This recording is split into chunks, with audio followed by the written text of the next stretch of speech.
talk more ACC. Let's talk Louisville traveling to Miami. Miami 1.5-point dogs. Are Miami some dogs, though? Emory Williams, his left arm is snapped in two. So, saw a pic photo of that guy. Seems like he's doing all right. Will not be playing football. Will not be playing starting quarterback. Tyler Van Dyke came in that game. I actually had a prop open for his under passing yards. It was at like 230 and would have been canceled if he didn't play. So it was electric. It was electric. The thing is not many people got screwed by him not playing because how many people are taking his over? Yeah, I know. That's what I'm saying. That's why I took it because I'm like, dude, I don't know. I liked it a lot. You know what also has been cooking? Jack Plummer unders as well. He has not been doing what? Except last week against Virginia.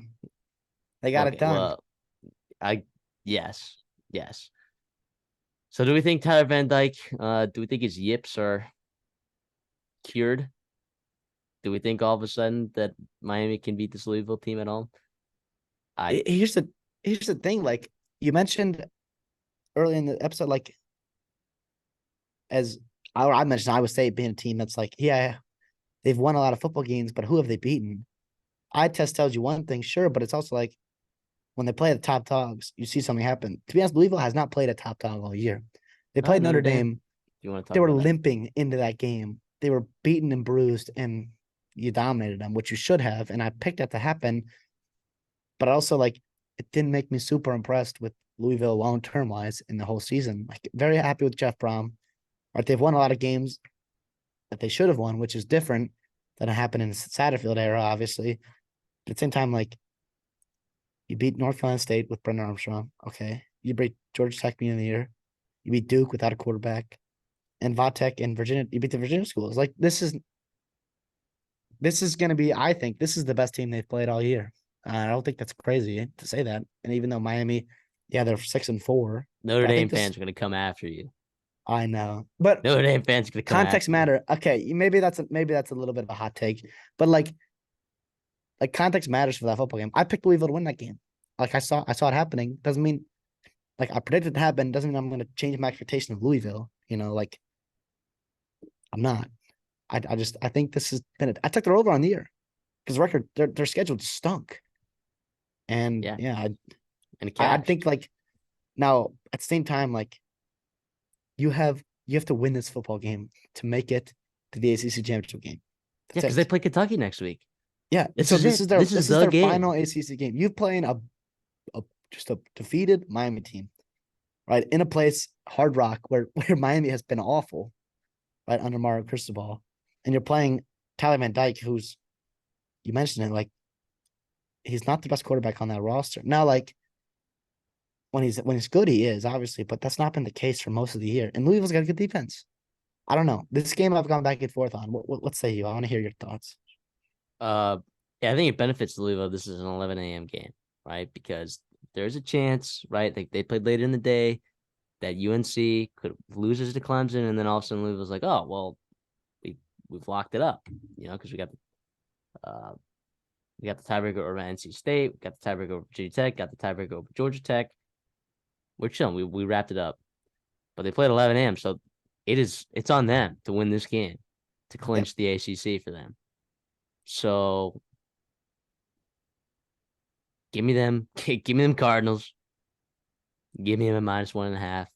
I do think this Miami defense is actually really good. I think like people have not been talking about it enough.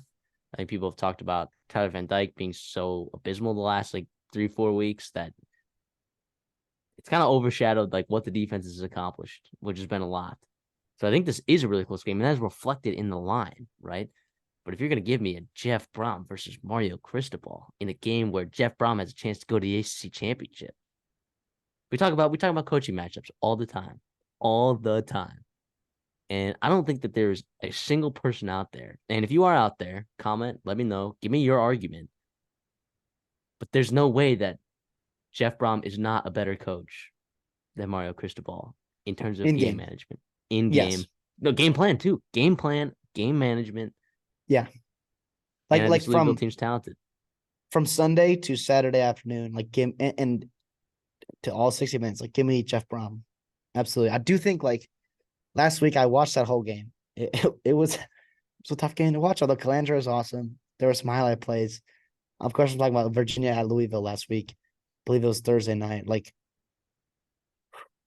I don't know, man. Like, Louisville, they won, but they just did not convince me at all. But at the same time, like, you have to give them credit for winning a football game where you did not have your fastball or your changeup or your slider. Like, you had to win like with your fourth or fifth pitches. Impressive. Good coaching. That's the sign I think of a good team. Like, some people come away with that, like, oh, I'm not impressed. But no, like, to me that means that gives me a lot of hope for Louisville and Jeff Brom. I do think they've won the close games. Yeah. They've won them But this at the same year. time, like, is that not that like not to discredit Louisville or anything, but like sometimes I change it. Like, that's almost variance, bounce a ball type thing, you know? Well, yeah, So I I don't mean, know. yeah, Georgia Tech was a one possession game. Indiana was one possession game. NC State was one possession game. And Virginia was one possession game. And they've come out on top of all of those. So if you're telling me this is a one possession game, give I me don't Louisville. trust Miami to win a one possession game. You mentioned it though. Their defense really impressed with them against Florida State. They shut down, and their offense did not help them at all.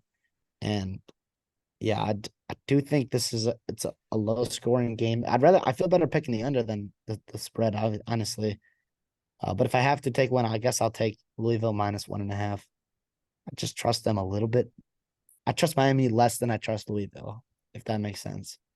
And I think Louisville has a lot to play for. Not that Miami doesn't, right? But I do think Louisville knows what's in front of them.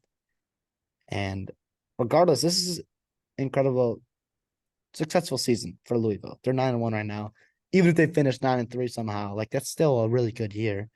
You're exceeding your Vegas expectations, which to me is the mark of a successful season. And even though, like, yeah, that's what I'll say. I'll leave it at that.